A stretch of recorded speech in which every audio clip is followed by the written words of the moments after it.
শয়তান চিন্তা করলো আইয়ুবের তো পারলাম না রবের প্রতি অসন্তুষ্টির ভাব প্রকাশ করতে, তো রহিমার কাছে যাই সে একজন ডাক্তার সাজছে। কি সাজছে? শয়তানে হয়েছে ডাক্তার।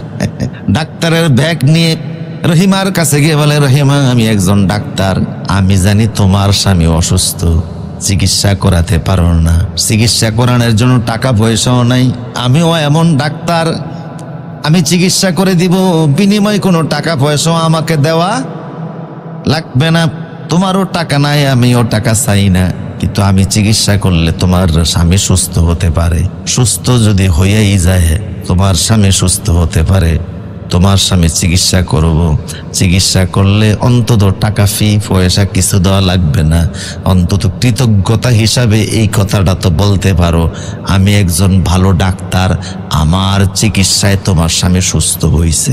কথা না কি কইবা?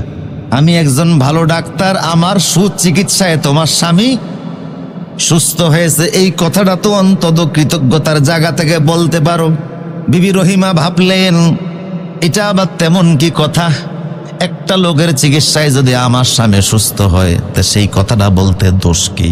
ডাক্তার সাহেব বলল এই কথাটা বললে আমার উপকার হবে, আমি আরো 2-4 জন রুগী পাবো, তোমার এই পাবলিসিটির কারণে আমি 2-4 জন রুগী পাবো, এতে আমার সারবে, আমার রোগের আর ঔষধের তোমার কোনো টাকা পয়সা দিতে হবে না। বিবি রহিমা গিয়া স্বামী আইয়ুব নবীর সাথে পরামর্শ করলেন, এমন একজন ডাক্তার আপনার চিকিৎসার জন্য আমাকে পরামর্শ দিয়েছে, উনি আপনার চিকিৎসা করবে, বিনিময়ে কোনো টাকা পয়সা দেওয়া লাগবে না, তবে আমরা এতটুকুন কথা যেন প্রচার করি এবং বলি যে উনি ভালো ডাক্তার, ওনার চিকিৎসায় আপনার সুস্থতা এসেছে।